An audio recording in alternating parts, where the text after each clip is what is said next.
Saludamos al doctor Juan Andrés Pisarello, que es abogado, se especializa en el sector público, participa del Instituto de Derecho Constitucional. Juan Andrés Pisarello es su nombre. Juan Andrés, buenas tardes, ¿cómo estás? Mucho gusto. Buenas tardes, Hugo, un saludo al piso. Muchas gracias. La pregunta que queríamos hacerte fundamentalmente está relacionada con lo que hoy se vive en la República Argentina. Incluso se están organizando marchas para el próximo miércoles por el tema de la decisión de la Corte Suprema del 2x1. ¿Cuál es tu punto de vista con respecto a lo que está sucediendo? Y fundamentalmente si esto, porque por allí creo que pasa también la pregunta, si esto puede tener marcha atrás.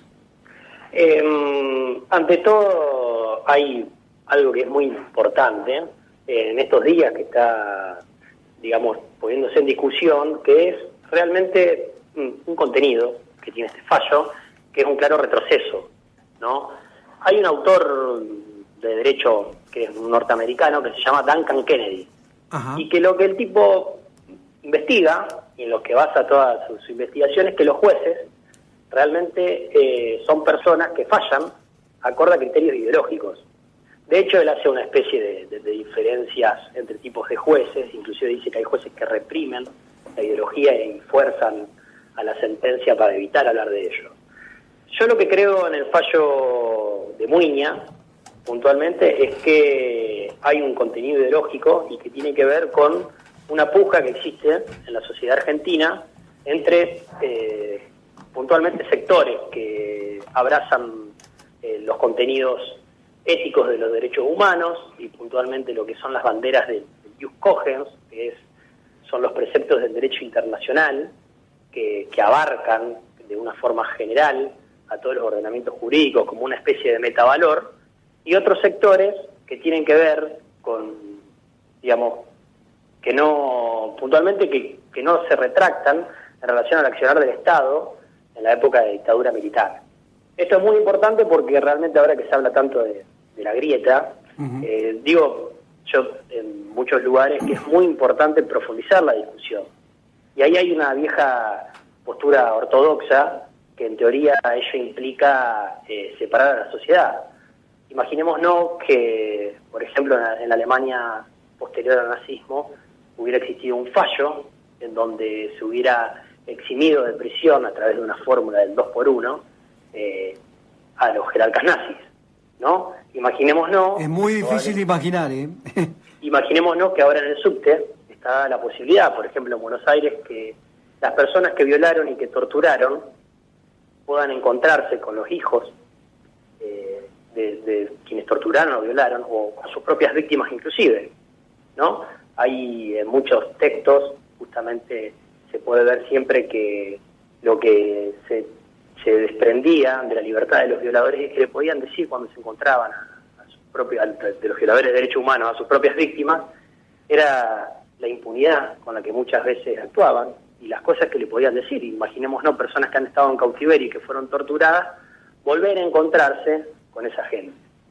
Acá, antes de este panorama que uno ve, nos encontramos ante un fallo que lo que se trata es de otorgar el beneficio del 2x1, que era una ley que estaba destinada a descomprimir una situación que era explosiva en los penales argentinos por el retardo de la justicia, ¿no?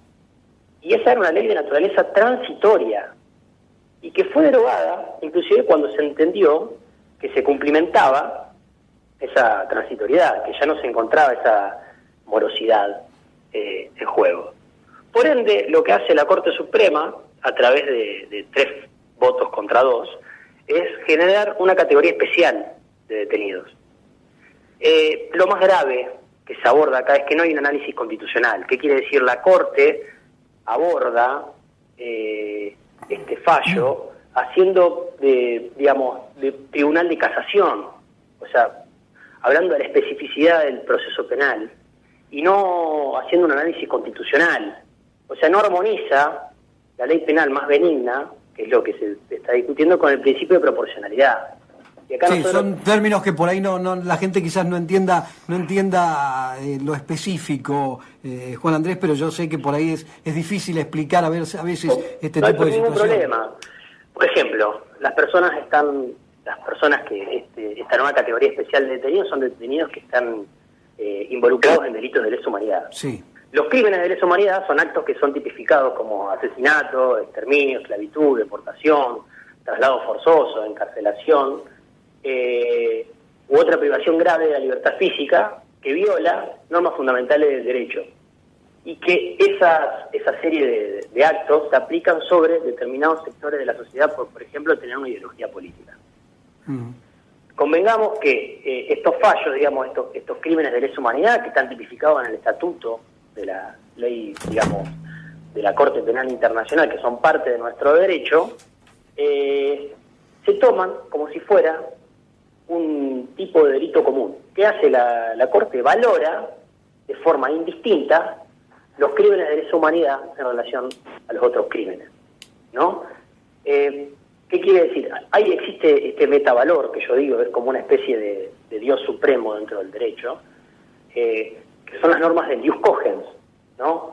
Estas normas del Ius Cogens son normas que vienen del derecho internacional y que se entienden como que nutren a todos los ordenamientos jurídicos. Ahora, yo te digo, cuesta creer que esto haya surgido desde la Corte Suprema de Justicia, porque ahora estamos escuchando, por ejemplo, Juan Andrés, presentan recurso ante la Corte Suprema para suspender lo que han dictaminado, ¿no? Es decir, la presentación de un recurso revocatorio que se llama in extremis ante la Corte Suprema de Justicia para que lo suspenda. Otra, denunciaron por prevaricato a los 3 jueces de la Corte Suprema. O sea, esto es reciente, esto es de hoy, se van a suceder este tipo de cosas ahora, parece. Lógicamente, lo que pasa es que cuando uno lee los fallos, el fallo y los votos, puntualmente cuando yo diciendo con la posición del doctor Rosati en relación a lo que él establece, si bien hace la salvedad de que no es fácil para el juzgador, dice en el fallo, abordar esta temática, es imposible no tratar. Él utiliza una fórmula que a mí no me parece justa y dice que, bueno, ante gente que cometió semejante barbarie, lo mejor que puede pasar es aplicar las máximas del Estado de Derecho. Y ahí desfocaliza la discusión, porque estamos hablando de otro prisma jurídico. Prisma que sí se ve que está bastante bien defendido desde la postura de Lorenzetti, en donde habla de estas, primero de la misma doctrina de la Corte, y de lo que son los crímenes de lesa humanidad y lo importante que es ratificar los pasos que ha seguido la Corte. Acá también se da algo que es muy importante. ¿Qué quiere decir? La gente comúnmente, inclusive nosotros los que estudiamos Derecho y cuando íbamos a la facultad creíamos que nuestro sistema jurídico solamente se regía por normas, ¿no? Y acá lo que vemos es que nuestro sistema es mixto, se rige tanto por normas como por fallos. Es muy importante en nuestro derecho la posición de la Corte. Y a partir de eso se rompen los viejos mitos de que, por ejemplo, nuestro sistema es un sistema romano de derecho, que quiere decir que solo vale lo que la ley dice. No, vale también lo que los fallos dicen. Por eso se viene esta especie de contraofensiva y la necesidad que tenemos los operadores jurídicos de defender otras posiciones de la Corte y de hacer un viraje en lo que es la doctrina de la Corte. Juan Andrés, es muy difícil saber lo que puede llegar a pasar en esto, ¿no? Sí, principalmente porque lo que genera es un terreno. Recordemos que lo que es la producción normativa de la Corte en esta materia ha sido muy importante. Entonces estamos en un terreno verdaderamente muy difícil, claro, y que tiene que ver, que se condice, y también eso es una obligación nuestra de decir que el derecho es una manifestación de la ideología estructural, ¿no? Nos encontramos en un momento en donde vuelven ciertos fantasmas o ciertos augurios de viejas épocas y reivindicaciones de situaciones que son realmente aberrantes. Lo que nosotros necesitamos es profundizar la discusión de qué tipo de país queremos y si, digamos, vamos a seguir teniendo la misma política judicial en relación a los crímenes de lesa humanidad. Recordemos que el juicio a la Junta, como puntapié en esto, en Argentina fue el primer país en toda América Latina que lo realizó. Claro, y ahora mismo, hace poco, digo, en las últimas horas, se ha escuchado declaraciones de integrantes del gobierno. No me pareció haber escuchado a Macri, pero sí a otros integrantes del gobierno, como María Eugenia Vidal o como el mismo Frigerio, en contra de lo que dictaminó la Corte Suprema, ¿no?